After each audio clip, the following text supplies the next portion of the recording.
Markets have wobbled after US President Donald Trump announced new tariffs on imports of cars and car parts.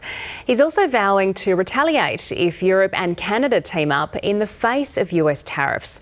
North America correspondent Lauren Day joins us now from Washington. Lauren, good morning. So what's the latest there?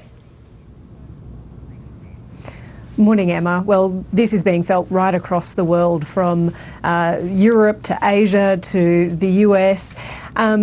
We're seeing big slumps for automakers right across the world, and that's because the US is the largest importer of cars in the world. About 50% of the cars sold here in the States are imported, and about 60% of the components for vehicles that are assembled here. So this is likely to be felt everywhere.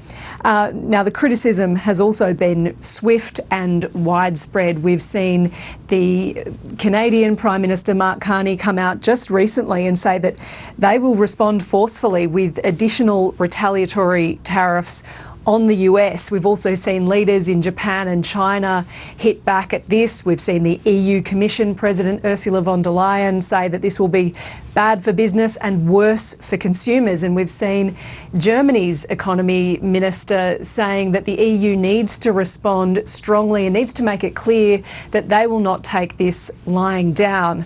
Now, those comments have been met by Donald Trump threatening further heavier tariffs on the EU and Canada if they team up to try to do any kind of economic damage in the US. So that's sparking fears that this will become a kind of tit-for-tat trade war, which of course is in nobody's interests.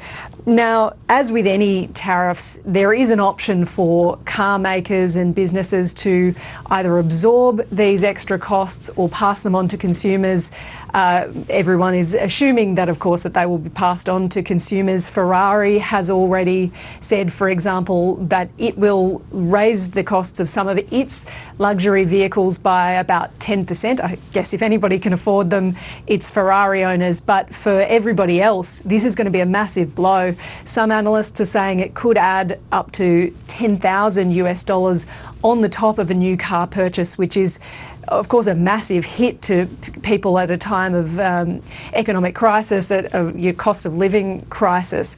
Now, the only car maker that is relatively unscathed, at least at this point, is interestingly Tesla. That's because all of the cars that it sells here in the United States are actually made in California and Texas. But Elon Musk has said that they won't be completely unaffected, that they are going to suffer a significant impact.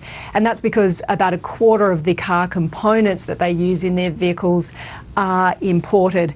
Tesla, of course, has other problems that they're dealing with in terms of a big backlash from the progressive customer base who are not happy with Elon Musk's political activities.